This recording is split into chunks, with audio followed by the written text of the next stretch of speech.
Good morning friend, welcome to crack Pratham. आज तारीख 12 March 2021 है और हमें the Hindu and others news को डिस्कस करना है। आज का जो हमारा टॉपिक होगा, पहला है आईएनएस करंज के बारे में, दूसरा बामयान बुद्ध की मूर्ति के बारे में, इसके बाद नीति दर्रा और नीलोंग घाटी के बारे में है, इसी में इनर लाइन परमिट को भी देखेंगे हम। इसके बाद है पीएसएफ फ्रेमवर्क आरबीआई के द्वारा जो बनाया जाता है, और अंत में क्वेश्चंस। आईएनएस करंज क्या है? यह एक सबमरीन है, यानी पनडुब्बी, जिसे 10 मार्च 2021 को यानी कि परसों इंडियन नेवी में कंडक्ट कर लिया गया, यानी कि शामिल कर लिया गया। यह जो है स्कॉर्पियन क्लास की थर्ड सबमरीन है। इसके अलावा जो दो है, आप देखिए, आईएनएस कलवरी और आईएनएस खंडेरी। आईएनएस कलवरी को 2017 में इंडियन नेवी में शामिल किया गया था और आईएनएस खंडेरी को सितंबर 2019 में।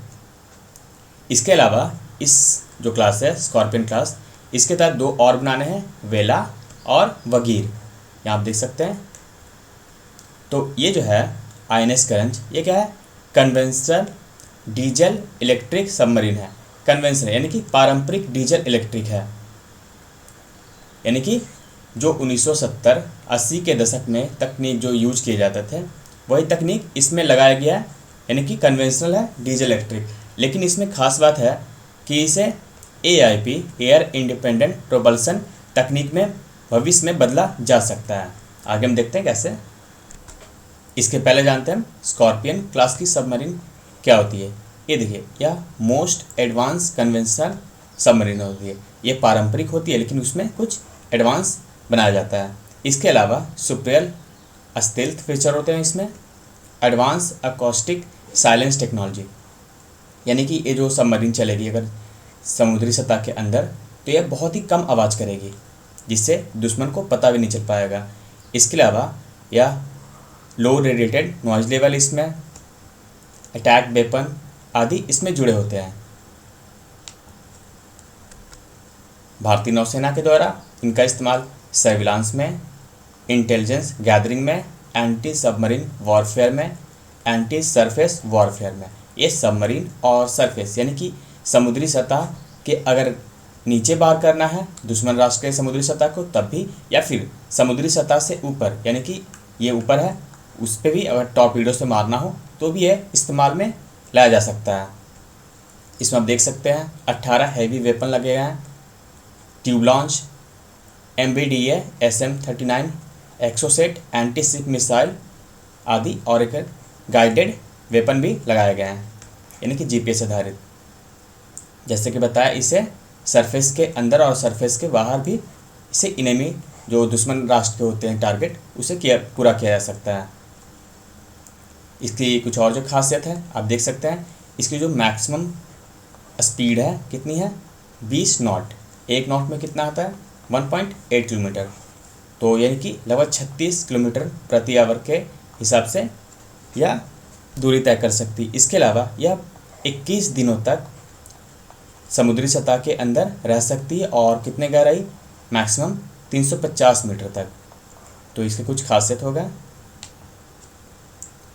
इसमें एक और खासियत है आईएनएस करंज में, आप देखिए, जैसे कि बताया, एयर इंडिपेंडेंट प्रोपल्सन को जो होता है इसमें जोड़ा जा सकता है। इसलिए मैंने 10 मार्च को वीडियो बनाया था, आप इसे देखिएगा।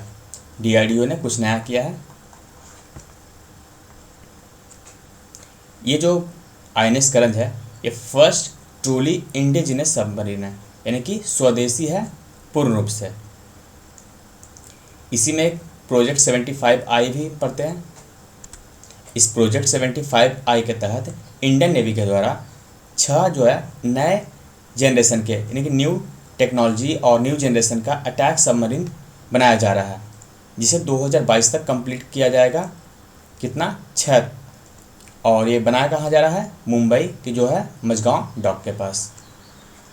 तो आपने जाना प्रोजेक्ट 75 करंज के बारे में, स्कॉर्पियन के बारे में। अब चलते हैं नेक्स्ट टॉपिक पे। ये आप देख सकते हैं करंज की जो तस्वीरें हैं। बामयान बुद्ध के बारे में पहला भी तस्वीरें देखिए, ये बुद्ध की मूर्ति है और यहाँ देखिए खंडित है, ये टूट चुकी है और यहाँ प्रोजेक्टर के द्वारा, लाइट के द्वारा दिखाया गया है। दरअसल ये जो मूर्ति है ये 5वीं शताब्दी में बनाई गई थी। तो उसके बाद क्या होता है कि 2001 में तालिबान के द्वारा इसे गिरा दिया जाता है। इस प्रकार से आप देख सकते हैं ध्वस्त कर दिया गया है। और ये जो है लाइटिंग जो प्रोग्राम चल रहा है इसे 2013 से शुरू किया गया है इसी जगह पे। ये जो घाटी है इसे बामियान घाटी कहते हैं। तो इस पे उनकी याद में अब क्या किया जा रहा है कि लाइट के द्वारा बताया जाता है यहाँ पर बुद्ध की मूर्ति के बारे में। ये 3D तकनीक पे है, देख सकते हैं आप। इसका जो नाम रखा गया अ लाइट विथ बुद्धा, यानी कि एक रात जो है बुद्ध के साथ गुजारने की बात की जाती है। यह विश्व की सबसे ऊंची मूर्ति थी बुद्ध की, लेकिन अब वो नहीं है। इसके इतिहास को हम देखते हैं। ये जो भगवान बुद्ध की मूर्ति बनाई गई थी उसे 544 AD में बनाई गई थी, जो कि 5th AD आप बोल सकते हैं, 5th सेंचुरी AD। उस समय जो गुप्त, सासानी और हेलेनिस्टिक आर्टिस्ट थे बहुत मतलब चर्चा में रहते थे। उसी समय इस मूर्ति को बनाया गया था। उस समय 2 प्रकार की मूर्तियाँ होती थी, जिसे देखिए एक सलसल और दूसरे को समामा कहते थे। जो वहाँ के जो लोकल्स होते थे यानी कि स्थानीय लोग सलसल और समामा कहते थे। सलसल जो था वो 55 मीटर का हुआ करता था और ये 38 मीटर के समान है। सलसल को light shine through the universe भी कहा जाता था और समामा को क्या कहा जाता था, क्वीन मदर्स यानी कि राजमाता। इसे जो बनाया गया था आप देख सकते हैं ये चट्टान जो है इसके नीक में है ना, इस प्रकार से। अभी तो ये मूर्तियाँ हैं नहीं। सिग्निफिकेंस क्या था बामियान का, ये देखिए बामियान जो है आपको हिंदुकुश पर्वत के पास है ना। तो आप ये देखिए मैप इस तरह से है। तो यहाँ पे जो चाइना है और यहाँ अफ़गानिस्तान, ये जो है पहले सिल्क रोड का भाग होता था। जैसे आज के हम लोग पढ़ते हैं ना सिल्क रूट, वही सिल्क रूट उस समय भी था जब कुषाण वंश यहाँ पर था। तो उस समय जब बनाया गया था तो काफ़ी बामियान चर्चित एक शहर था कुषाण वंश के समय। आज हम पढ़ते हैं चीन का जो बेल्ट एंड रोड इनिशिएटिव है ना, तो ये जो था उस समय सेकेंडरी में कहाँ से, चाइना से रोम की ओर जाता था। जो इसमें ये जो शहर है बामियान उससे होकर गुजरता था। तो आप समझ सकते हैं ये जो है बामियान किस प्रकार से प्रसिद्ध शहर रहा होगा उस शताब्दी में। कुषाण वंश के समय ये काफ़ी चर्चा में था। इसके अलावा आपको पता है कि जो कुषाण वंश है उस समय 2 जो मूर्ति कला थी काफ़ी चर्चा हुई थी। कौन सी, गांधार मूर्ति कला और मथुरा मूर्ति कला। उसी को आगे विकसित करके ये 5th AD में ये जो बामियान की जो बुद्ध मूर्ति है उसे बनाया गया था। ये स्टैंडिंग मूर्ति है, लेकिन कुषाण के समय को पता है स्टैंडिंग भी होता था, बैठे हुए भी होते थे, स्तूप वाली मूर्तियाँ भी होती थी आदि। इसके अलावा वॉल पेंटिंग जो गुफाओं में किया जाता था। ये देखिए वर्ष 1990 में क्या होता है, जब कोल्ड वॉर समाप्त होती है तब ये जो तालिबानी होते हैं इनको रहने के लिए कोई जगह नहीं होता, क्योंकि ये जो कोल्ड वॉर चल रहा था इस समय तो इनको खूब वाहवाही और पैसे भी मिलते थे। लेकिन उसके बाद क्या हुआ, ये बिखरने लगा। तो अब ये बिखरने लगे तो अपनी ज़मीन तलाश लेंगे कहाँ पे, अफ़गानिस्तान में, क्योंकि उसका जो इमर्ज हुआ था वह भी अफ़गानिस्तान में हुआ था। तो इन्होंने क्या किया, अपने इमरजेंस के लिए लोगों पर कड़े प्रतिबंध लगाने लगे, जैसे कि टेलीविज़न को बैन करना, 10 वर्ष या उससे अधिक की लड़कियों को स्कूल ना भेजना आदि। जो इस्लामिक जो लिखे गए उनके कानून में इनके अनुसार उनको वो लागू करते चले गए लोगों पे और प्रतिबंध लगाते चले गए। वर्ष 2001 में इन्होंने क्या किया, 27 फरवरी 2001 को घोषणा कर दी कि जो बामियान की जो बुद्ध मूर्ति है उसे हम गिरा देंगे, और उन्होंने किया भी वैसा ही। उस समय परवेज़ मुशर्रफ जो कि पाकिस्तान के राष्ट्रपति थे और दलाई लामा बुद्ध के नेता जो हैं बौद्धिस्ट, उन्होंने इसकी निंदा भी की थी। इसके अलावा भारत सरकार ने कहा कि जो आपने जो मूर्तियाँ तोड़ी है उसके जो खंडित अवशेष हैं उसे आप हमारे पास भेज दीजिए, हम उसे सुरक्षित रखेंगे। लेकिन उन्होंने ऐसा नहीं किया। ये जो इसके बाद 2003 में यूनेस्को के द्वारा क्या किया जाता है, इसको वर्ल्ड हेरिटेज साइट का दर्जा भी दिया जाता है। और वर्ष 2013 से यह अ नाइट विद बुद्धा जो है लाइटिंग प्रोग्राम उसे संचालित किया जाता है। ये आप देख सकते हैं ये बामियान, यहाँ पे आप इंडिया को देखिए, ये इंडिया, और यहाँ पे बामियान, यहीं पे जो बामियान है घाटी, इसी में वो मूर्ति है। यहाँ सब देख सकते हैं, काबुल यहाँ पे, पाकिस्तान और जम्मू कश्मीर। नीति और नीलोंग वैली। वर्ष 1962 में आपको पता है इंडिया चाइना वॉर जो हुआ था, उस समय चीन जो है भारतीय सीमा के काफ़ी अंदर प्रवेश कर गया थे। तो उसी वक्त से भारत सरकार के द्वारा ये अरुणाचल प्रदेश यानी कि नॉर्थ ईस्ट वाले एरिया और ये जो नीति और नीलोंग वैली कहाँ उत्तराखंड में, यहाँ पर इनर लाइन परमिट जारी कर दिया गया। यानी कि इसमें प्रवेश करने के लिए एक परमिशन लेनी होती है। लेकिन अब जो है स्थिति काफ़ी बदल चुकी है और यहाँ पर जो है टूरिज़्म सेक्टर काफ़ी ग्रोथ कर रहा है। इसीलिए वहाँ की जो उत्तराखंड सरकार है उसने गृह मंत्री से वार्ता करके कहा कि ये जो दोनों घाटी हैं, कहाँ, ये नीति घाटी कहाँ पे है, चमोली डिस्ट्रिक्ट में उत्तराखंड के, और नीलंग वैली कहाँ पे, उत्तरकाशी ज़िले में है, इन दोनों को अब ILP से बाहर किया जाए।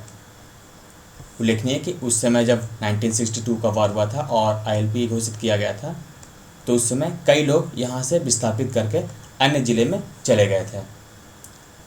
उत्तराखंड की जो सीमा है 350 किलोमीटर जो है चाइना के साथ और 275 किलोमीटर नेपाल के साथ लगती है।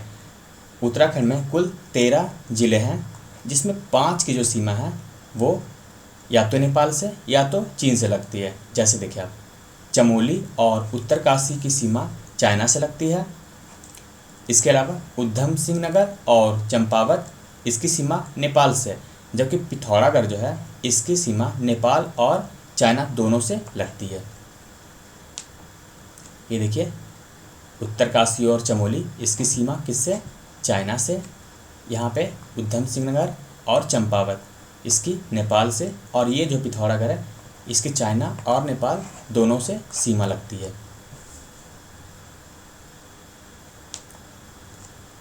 नीलंग वैली देखिए, यह उत्तरकाशी मुख्यालय से 100 किलोमीटर दूर पे है।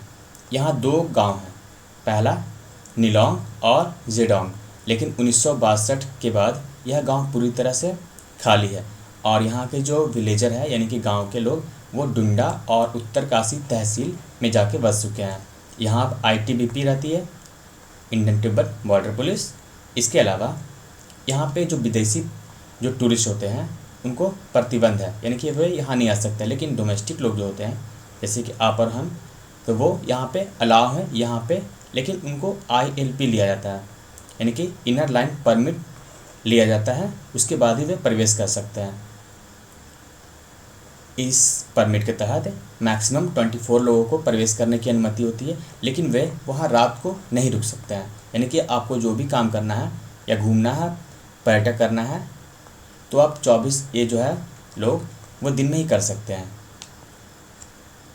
इसके अलावा नीति वैली की बात करें तो यह कहाँ पे, चमोली डिस्ट्रिक्ट में 3600 मीटर एल्टीट्यूड पे है, ऊंचाई पे है। यह चाइना बॉर्डर से पहले एकमात्र गांव है जो कि पॉपुलेटेड है, यानी कि वहाँ पे जनसंख्या बसी हुई है। इसमें जो है फॉरेन टूरिस्ट जो होते हैं वे ट्रैवल कर सकते हैं ILP के थ्रू, है ना। और लेकिन जो डोमेस्टिक टूरिस्ट होते हैं वे क्या कर सकते हैं, वे किसी भी आइडेंटिटी प्रूफ जो कि वैलिड हो उसके तहत वे यहाँ पे यात्रा कर सकते हैं वर्ष में कभी भी। कहाँ पे, नीति वैली। लेकिन उसमें क्या था कि आप 24 जो लोग जाएंगे वो दिन में ही कर सकते हैं। इनर लाइन परमिट क्या होता है, ये देखिए, इनर लाइन परमिट एक ट्रैवल डॉक्यूमेंट होता है जिसे इशू किया जाता है स्टेट गवर्नमेंट के द्वारा। हालांकि जो इम्पोज किया जाता है इनर लाइन वो गृह मंत्रालय के द्वारा किया जाता है, लेकिन जो डॉक्यूमेंट जारी करती है ये जो ट्रैवल डॉक्यूमेंट, उसे स्टेट गवर्नमेंट के द्वारा जारी किया जाता है। ये जो है इनर लाइन परमिट, इसकी शुरुआत आप जो इतिहास में देखें तो औपनिवेशिक शताब्दी में हुई थी। जब अंग्रेज यहाँ बसे हुए थे तो उन्होंने Bengal eastern frontier regulation act 1873 जारी किया था। इसके तहत क्या किया था उन्होंने कि ये जो असम वाले क्षेत्र थे जहाँ पे वो चाय का उत्पादन करते थे, तो यहाँ पे वह लोगों को, जो भारतीय थे, उनको आने की अनुमति नहीं थी। तो उसी समय से इस प्रकार के इनर लाइन परमिट की शुरुआत की गई थी।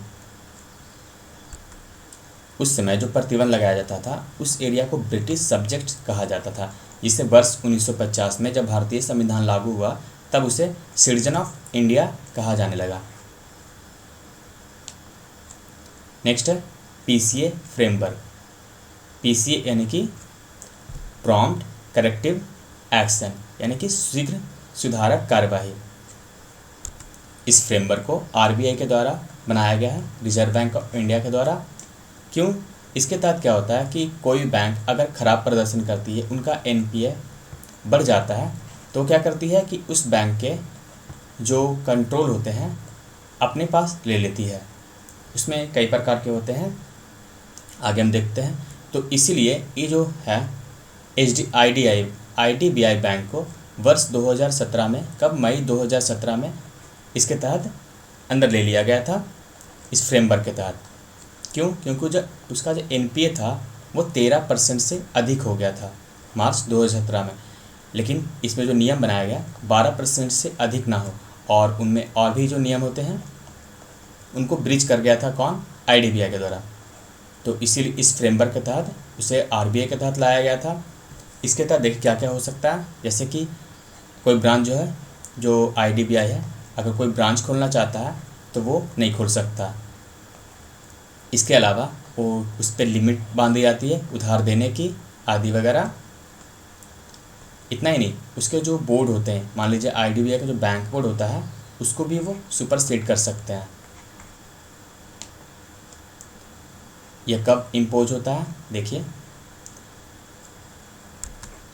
यह तब इम्पोज होता है जब कोई बैंक का एनपीए 12% से अधिक हो जाए और उसका जो पिछले 4 वर्षों का रिटर्न्स हो वो निगेटिव न हो।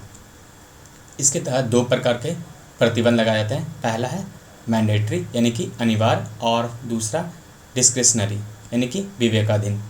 इसमें क्या होता है मैंडेटरी में? इसमें जो होते हैं ब्रांच एक्सपेंशन, डायरेक्टर कंपनसेशन, इसको रोक दिया जाता है। इसके अलावा रेस्ट्रिक्शन जो है डिस्क्रिशनरी, इसमें लेंडिंग और डिपॉजिट वगैरह को कंट्रोल कर लिया जाता है। नेक्स्ट है इंडिया जापान स्पेस एजेंसी के द्वारा उनके जो टाइज हुए थे उनको रिव्यू किया गया, इनके जो समझौते हुए थे उनको रिव्यू किया गया। आपको पता है आज क्वाड ग्रुप का, जैसे उन्होंने पढ़ाया था आपको, क्वाड ग्रुप का फर्स्ट मीटिंग होने जा रहा है, जिसमें 4 देश कौन कौन, जापान, ऑस्ट्रेलिया, अमेरिका और इंडिया भाग लेगी। तो उसी के तहत ये समीक्षा किया गया था। इसमें कुछ पॉइंट्स है जो इम्पोर्टेंट है हमारे लिए, जैसे कि इंडिया और जापान के द्वारा एक ज्वाइंट लूनर पोलर एक्सपोलर यानी कि लूपेक्स मिशन को शुरू किया गया है। इसके अलावा भारत सरकार और ये जो जापान की जो जाक्सा और इंडिया की इसरो है, ये दोनों वर्ष 2024 में लैंडर और रोवर को जो दक्षिणी जो चांद है, चंद्रमा के दक्षिणी पोल पे, वहाँ पे उतारने का प्रयास की जाएगी। इसी में इटली से संबंधित एक न्यूज़ था, जैसे देखिए, भारत और इटली मिलकर के क्या करेंगे, एक्सप्लोर करेंगे earth objects, space science, robotic, human exploration आदि को। इसके अलावा ऑस्ट्रेलिया, जैसे कि पिछले बार बताया था आपको, जो हमारा मानव मिशन भेजा जाएगा अंतरिक्ष में, उसको ऑस्ट्रेलिया के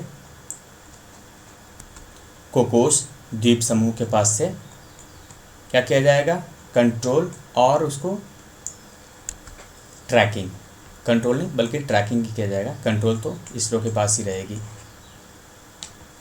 अब आते हैं अपने क्वेश्चंस पे। तो बताइए, आईएनएस करंज के संदर्भ में निम्नलिखित कथनों पर विचार करें।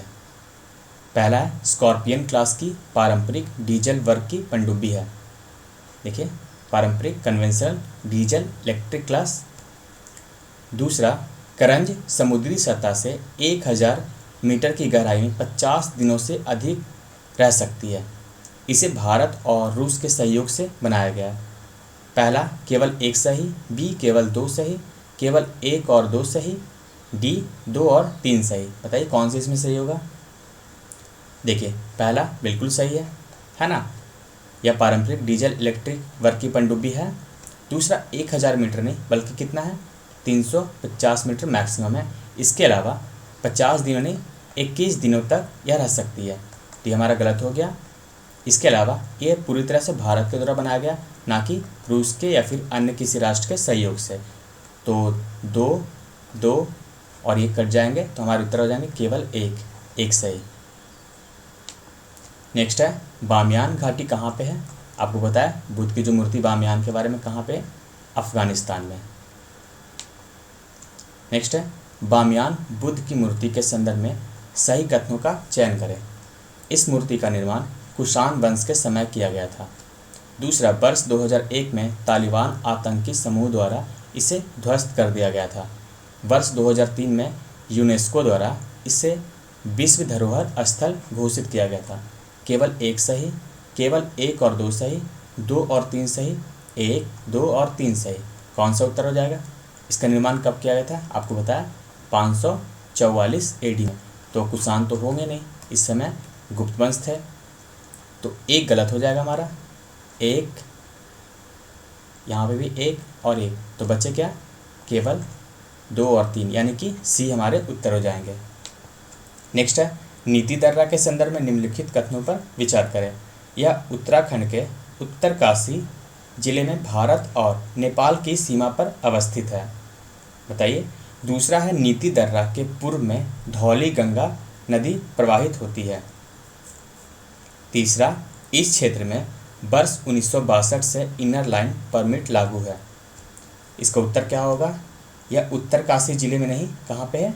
यह चमोली जिले में है ना। तो एक हमारा खत्म हो जाएगा। इसके अलावा नीति दर्रा के पूर्व में नहीं, बल्कि जो ये नीति दर्रा है उसके पश्चिम में ये धौली गंगा नदी प्रवाहित होती है। तो इसका उत्तर हो जाएगा, ये दूसरा भी गलत है, 2 भी गलत हुआ और तीसरा सही है, केवल 3 सही। नेक्स्ट है शीघ्र सुधारक कार्यवाही। ये पीछे जो फ्रेमवर्क हमने पढ़ा उसके बारे में आपको सही कथनों का चयन करना है। पहला, जब किसी बैंक का NPA 20% से अधिक हो जाता है तब RBI के द्वारा उस बैंक का नियंत्रण अपने हाथ में ले लिया जाता है।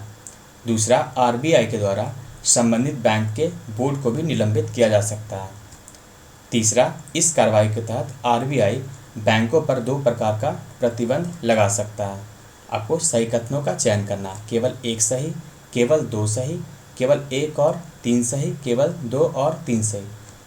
NPA कितना होना चाहिए? 12% होना चाहिए, ना कि 20%। एक हमारा गलत हो गया और दूसरा तीसरा सही है। तुम्हारा उत्तर हो जाएगा केवल 2 और 3।